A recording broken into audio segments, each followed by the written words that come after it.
wabarakatuh. Perkenalkan, nama saya Feni Sari, SIP MSI. Saya adalah dosen tetap di Sekolah Tinggi Ilmu Administrasi dan Pemerintahan Anissa Dwi Salvarezi, Palembang pada program studi Ilmu Administrasi Negara. Video ini dibuat untuk memenuhi persyaratan sertifikasi dosen, yaitu pernyataan diri dosen dalam unjuk kerja Tridharma Perguruan Tinggi atau PDD UKT-PT dalam pengajaran. Mata kuliah yang saya ampu adalah mata kuliah Perbandingan Administrasi Negara dengan bobot 3 SKS. Dengan 16 kali pertemuan yang terdiri dari 1 kali UTS atau mid semester, 1 kali UAS, dan 14 kali pertemuan. Pada mata kuliah ini, saya menyajikan materi bukan hanya menggunakan teori, tapi juga berupa project based learning, lalu metode ceramah, studi kasus, diskusi kelompok melalui presentasi mahasiswa. Bahan ajar yang digunakan berupa materi dari artikel atau jurnal, buku pedoman, dan video, dan bahan yang relevan lainnya dengan materi perkuliahan. Capaian pembelajaran pada mata kuliah ini yaitu berfokus pada pengembangan teori, pendekatan sistem, dan analisis komparatif sistem administrasi antar negara. Materi yang akan kita bahas pada mata kuliah ini yaitu yang pertama, dasar-dasar perbandingan administrasi negara. Kedua, teori dan konsep perbandingan administrasi negara. 3, indikator negara berkembang dan negara maju. 4, tahap perbandingan administrasi negara. Kelima, perbandingan administrasi Indonesia dan Korea Selatan. 6. Perbandingan Indonesia dan Malaysia. 7. Perbandingan Indonesia-Jepang. 8. Perbandingan Indonesia-Amerika Serikat. 9. Perbandingan Indonesia-Arab Saudi. 10. Perbandingan Indonesia dan Cina. 11. Kebijakan publik yang ideal. 12. Perbandingan kebijakan. 13. Model administrasi negara, dan yang terakhir yaitu negara miskin yang ada di dunia. Selanjutnya kita akan melihat proses belajar mengajar pada mata kuliah Perbandingan Administrasi Negara. Selamat menyaksikan. Oke, Assalamualaikum warahmatullahi wabarakatuh. Waalaikumsalam warahmatullahi wabarakatuh. Apa kabar? Baik. Sudah makan? Sudah. Tapi biasanya kalau jam-jam siang ngantuk, benar nggak? Jangan ngantuk lagi ya. Oke, perkenalkan, nama saya Feni Sari. Saya mengajar mata kuliah Perbandingan Administrasi Negara. Jadi kita di sini pertemuan kelima ya. Kita akan membahas tahapan perbandingan administrasi negara. Nah, kita akan membahas subjek MK dulu. Jadi kita diharapkan untuk pertemuan ini mampu menganalisis perbandingan administrasi negara dari aspek kondisi wilayah, sosial budaya, ekonomi, politik, lingkungan, dan yuridis atau hukum dalam sebuah negara. Jadi kita akan lihat perbandingan ya Indonesia sama Korea Selatan. Sudah pernah ke Korea Selatan belum? Belum. Yang pernah di TV, di YouTube, benar. Yang suka nonton drakor. Ayo siapa tunjuk tangan. Saya juga suka gitu ya. Tapi sekarang kayaknya sudah mulai banyak ke racing ya. Benar? Ya, gitu ya. Nah, nanti kita akan membahas negara Indonesia dengan negara Korea Selatan, yaitu negara sekarang Korea Selatan negara maju atau berkembang? Maju. Ya, kita lihat di sini pertama kondisi wilayahnya. Di sini ada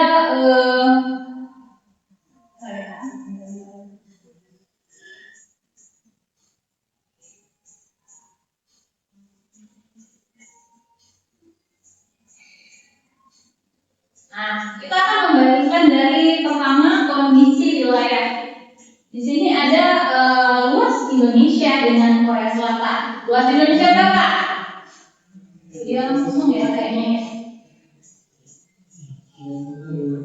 Iya, nggak bisa. Nih.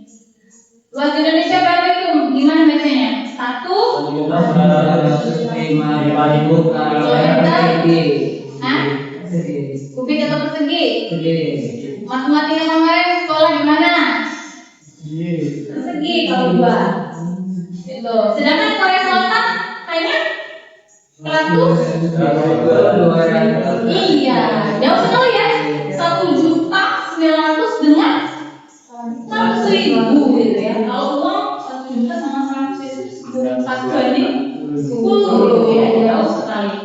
Nah, kalau kita mau lihat pulaunya saja, Sumatera dibandingkan Pulau Jeju, itu Sumatera saja itu 473, 400, iya, 400.000 untuk wilayah Korea Selatan yang sebuah negara dibanding sama Pulau Sumatera aja hanya seperempat.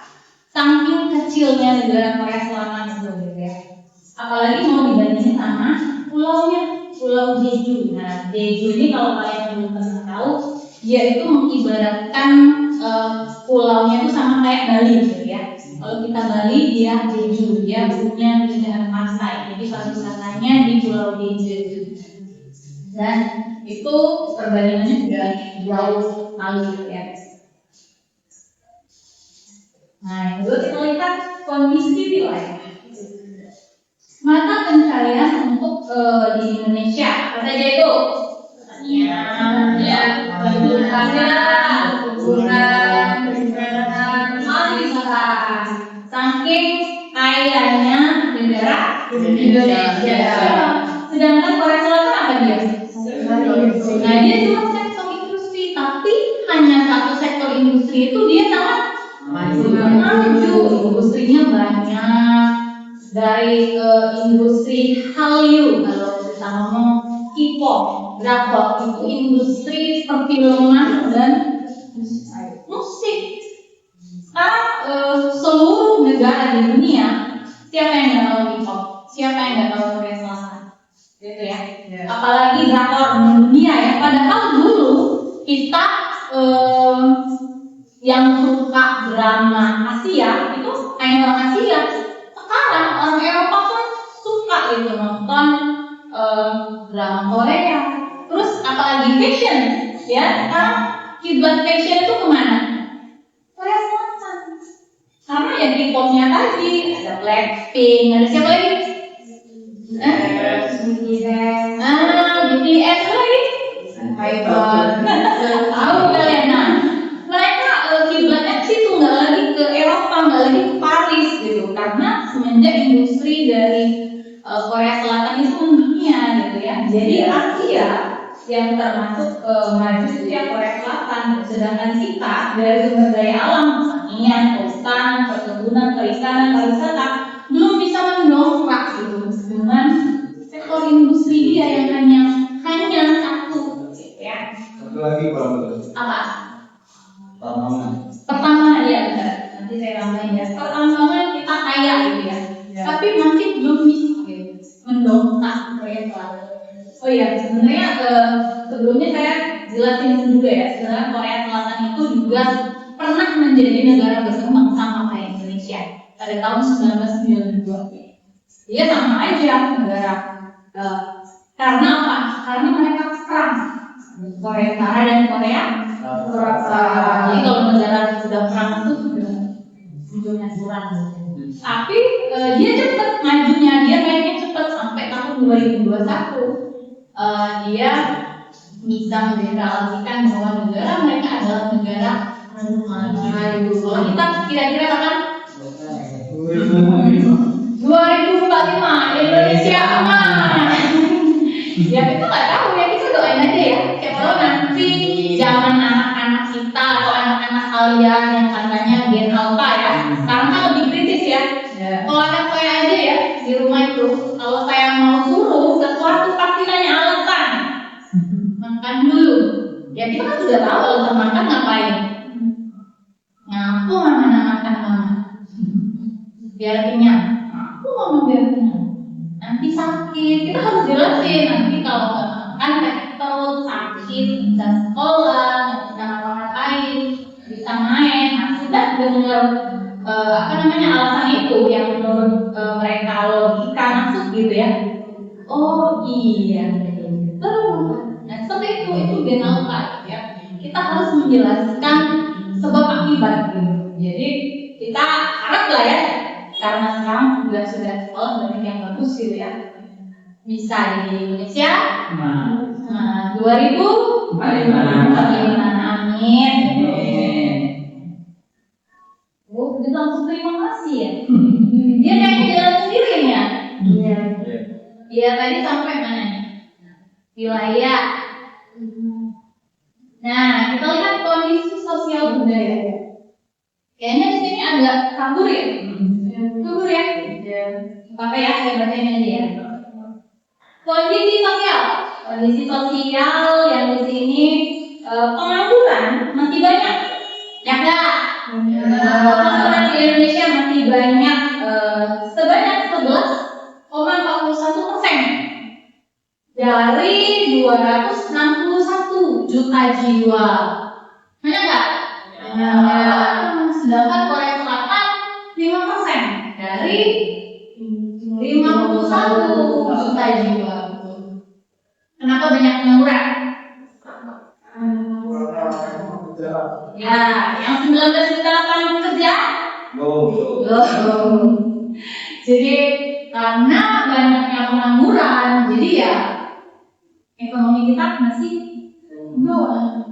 Karena banyak masyarakat yang apalagi dengan COVID ya, zaman COVID itu PHK besar-besaran. Ya, kalau keluarga kalian ada salah satunya yang menjadi korban PHK, yang dari kerja di pabrik atau di perusahaan swasta gitu ya, langsung tutup. Kemarin yang terakhir perusahaan apa yang tutup?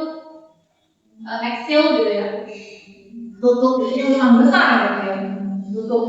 Bayangkan sudah berapa ribu pekerja yang harusnya diserap, jadi nganggur semua. Akhirnya setelah banyak pengangguran apa? Tingkat kriminalitas tinggi. Lihat apa yang namanya. Apalagi daerah Jakabari gimana kan? Yang daerah ujung itu, Alang Tengeringo, ada motor dibegal. Ngeri kan kita? Kita di mana lagi yang lama? Coba di kelas ini deh, kamu lawan apa ya? Belum tentu kali lagi. Di luar, ketinggalan apa? Ya? Hilang, jangan harap. Negara yang tingkat penganggurannya tinggi, otomatis kriminalitasnya juga tinggi. Nah nggak? Lalu kita lihat budayanya. Nah Indonesia ada 36 provinsi, jadi budayanya beragam. Benar nggak? Kita lihat Sumatera ya. Sumatera saja itu pakaian adatnya beda-beda. Coba lah kalau kawin ke Jawa sama Sumatera, Morenin misalnya, bajunya kalau di kota mungkin satu kali aja ya. Kalau di dusun pernah nggak kamu datang? Iya, dia berganti-ganti, sehari itu bisa 4 kali berganti baju. Pintar nggak pengantinnya? Iya, karena dia saking ingin menghargai itu adat gitu ya. Mau pakai Jawa aja nanti takut keluarga besan tersinggung. Nanti pakai adat Morenin aja nanti takut satunya. Iya, jadi itu dipakai galau pengantin memang sampai bayar. Kalau di Sunda ya, ada orang Sunda nggak? Dia biasanya 7 hari 7 malam itu yang seperti itu. Berapa banyak duit habis? Pikir tuh lah, nikah baik kamu ya, belum punya anak. Age anaknya ulang tahun, dirayain dulu. Age 7 bulan, terus lagi akikah, apa lagi? Banyak. Karena budaya Belum lagi orang meninggal ya, orang meninggal tahlilan 3 hari, 7 hari, lagi apalagi 100, 1000, lagi apa 1000 apa? Ada lagi ya. Nah, suami saya itu orang Jawa gitu ya, jadi di Jawa di Air Batu kan orang Jawa semua. Jadi seperti itu, tapi nggak ada sampai 4 tahun, 1000 terakhir. Sampai lah. Ya benar ya. Itu karena adat sebenarnya. Nah, jadi adat budaya yang itu jadi karena beragam budaya kita. Ya untuk Korea Selatan sendiri tingginya masalah ras dan diskriminasi. Nah, kalian tahu nggak diskriminasi itu apa? Diskriminasi yang ngomong di wong. Iskal hitamnya. Iya, diskriminasi deh. Ya, diskriminasi di Eropa, di Korea Selatan ini sangat tinggi diskriminasinya. Dong pesek dikatakan. Padahal orang Korea Selatan itu aslinya pesek. Iya. Ya nggak? Mereka tuh kan karena apa? Operasi plastik dan di negaranya itu dilegalkan, diperbolehkan. Anak SMA pun boleh. Nah, utang-utang boleh kan? Operasi dulu baru bayar boleh. Itu di negara dia karena dia sudah menjadi hal biasa. Mereka memang physically banget gitu. Mau kerja tuh emang harus berpenampilan menarik. Jadi kalau yang jelek, ngerasanya apa otaknya kurang, pokoknya minus gitu ya, susah. Itulah kenapa mereka sering bunuh diri. Iya, stres.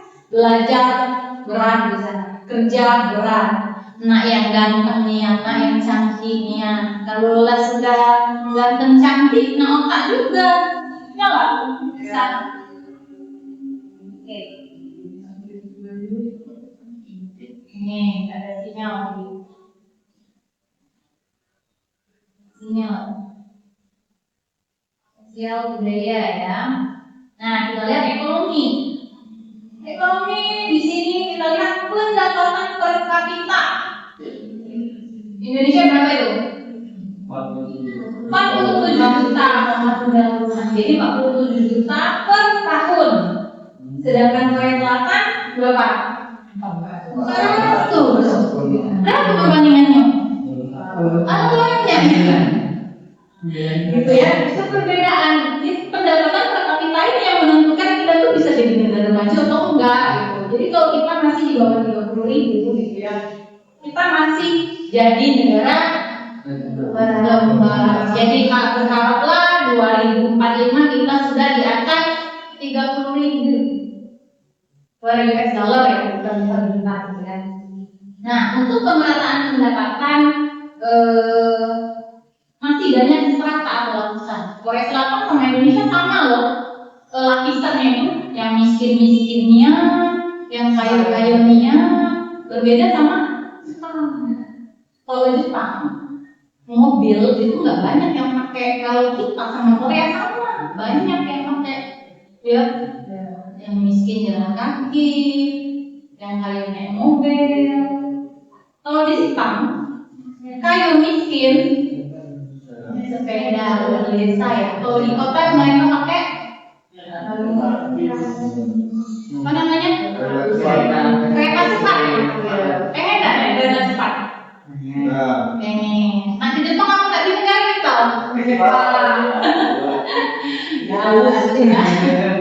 Tapi banyak-banyak duit itu ke Jepang. Sama kapan? 2045. Masih tak umur kita ya? Iya. Iya, insya Allah gitu ya. Kondisi ekonomi, politik. Nah, republik kalau Indonesia ada presiden, sebagai kepala negara dan menteri. Lalu di sana juga republik, dia presiden, tapi dia ada perdana menteri, gitu ya. Kalau kita menteri. Nah, kalau partai, sekarang kita ada 24 partai. Kalau di Korea Selatan sebenarnya ada itu banyak ya, di atas 50 partai kecil tapi yang partai besar hanya 2 yang mendominasi gitu ya. Nah, kita lihat kondisi lingkungan. Kalau kita hutan, tadi kita sudah jelasin sedikit bahwa kita ini kaya, hutannya kaya, lautnya kaya, masih bisa mancing, ya kan? Masih banyak ini. Tapi, ya, karena kemarin kan banyak berita di TV ya, bahwa banyak hutan yang dibuli. Untuk apa? Bisnis. Terus apa namanya? Kalau kalian dilihat di Palembang ini daerah mana yang masih banyak kebun? Kayu, alat sama ya. Kalau di Palembang ini kan ada lahan maju iya di Pelaju tuh lahan kosong dikit lah jadi apa? Rumah. 10 itu aja dibuat rumah komplek residen gitu ya. Dak tuh apa? Ruko. Ruko. Banjir. Karena kita nggak memperhatikan kenapa hutan dibuli gitu. Lalu Korea Selatan dia banyak pegunungan gitu, tapi pegunungannya nggak kayak di Indonesia yang subur gitu kan. Dia hanya hebat gitu. Mereka hanya lebih di sektor industri, elektronik, tekstil dan otomotif. Ya, itulah kenapa dia menjadi negara yang maju dalam waktu beberapa tahun. Nah, ini kita lihat yang terakhir kondisi yuridis. Apa itu yuridis? Hukum. Bagaimana hukum di Korea Selatan dan Indonesia? Kita punya KPK. Apa itu KPK? Pemberantas korupsi. Padahal dulu KPK ini lembaga independen ya, nggak terlibat. Tapi sekarang sudah nggak lagi. Kalau kata kalian bagus independen atau enggak? Ya, jadi dia nggak terkontaminasi sama yang lain. Tapi yang nggak tahu lah ya, kita ikutin pemerintah aja. Korea Selatan, dia ada badan anti korupsi, jadi dia lebih ke pencegahan, bukan nangkepin gitu ya, lebih mencegah agar tidak melakukan korupsi. Untuk hukumannya di Indonesia ya penjara. Ada yang lain? Ada. Ya denda paling. Sudahnya kemana? Bebas. Jadi enak nggak jadi koruptor di Indonesia? Enak. Kita korupsi gitu ya sampai berapa keturunan di penjara terus keluar, terus masih kaya deh, ya lah. Gitu. Terus sampai kalau di Korea Selatan sampai 2007 dia masih tapi sekarang nggak lagi gitu. Dikucilkan. Tapi mereka ini walaupun dikucilkan menjadi apa ya beban di diri mereka, akhirnya ya bunuh diri. Kalau orang kita, kayak uang masih banyak, apa susah-susah saya? Iya tuh. Nah, sampai sini habis. Jadi kira-kira ada yang mau ditanyakan tentang Indonesia dan Korea Selatan? Nanya Bu. Ya silakan enggak. Aku Korea Selatan itu lebih maju dibanding Indonesia ya. Kenapa Korea Selatan bisa lebih maju dari Indonesia? Padahal tahun 96 tadi saya bilang mereka masih jadi negara berkembang, cepet banget dia jadi negara maju gitu. Mereka lebih fokus pada sektor pendidikan dan sumber daya manusia. Jadi kalau kita sudah fokus sama pendidikan, yang diajari pintar nggak? Pintar. Sumber daya manusianya bagus nggak? Bagus. Dia akan cepat bisa membangun. Benar nggak? Pemerintahnya yang pintar, masyarakatnya juga disiplin. Kalian bisa mikir kenapa Indonesia nggak maju? Kita balik dulu ya. Kenapa Indonesia kalah dengan Korea? Pertama, SDM-nya tadi. Kenapa orang Indonesia nih tidak kayak orang Korea? Kurang gizi bisa. Kurang gizi, itulah dari EBG gitu ya. EBG-nya keren. Tambah bodoh. Ya, yang pertama sumber daya manusia.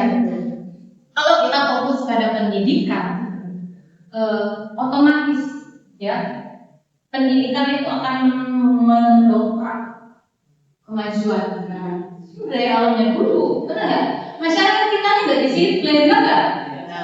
Susah. Gitu. Kalian lihat aja di lampu merah, masih ada yang nggak pakai helm, masih ada yang gonceng tiga, apalagi melawan arah, sudah melawan arah, nak marah dulu disalahin ngomong nggak? Itu namanya SDM. Kalau SDM-nya seperti itu nggak bisa. Kita kan, udah pemerintahan aguhnya banjir terus. Nanya pemerintah? Ya, buang sampah. Buang sampah. Siapa yang buang sampah? Masyarakat. Iya, manusia itu lah. Sebenarnya itu dari situ tadi. Sebagai manusia, pendidikan, sebagainya. Sebenarnya kalau kita ya Indonesia ini mau jadi negara maju yang pertama ya menurut saya ya, sumber daya manusianya, pendidikan, sektor pendidikannya. Jadi kita bisa ikut Korea Selatan, Jepang, apalagi Cina, ya kalau enggak ya, apakah 2045 bisa jadi Indonesia emas? Insya Allah. Kita nggak tahu gitu ya. Makin kesini kok makin gitu kan. Ya udahlah, kita sekarang fokusnya kita belajar, memperbaiki diri, kita disiplin pada diri kita sendiri. Insya Allah akhirnya nanti Indonesia emas yang nggak tahu tahun kapan. Kita harap bisa terwujud. Ya, sampai di sini saja ya. Kalau ada salah, saya ucapkan terima kasih. Jadi kesimpulannya pada mata kuliah kita ada 6 sektor yang harus kita perhatikan untuk membandingkan masalah itu. Dan tugas saya yaitu kalian buat kelompok gitu ya, kelompok untuk presentasi masalah perbandingan Indonesia dan Malaysia.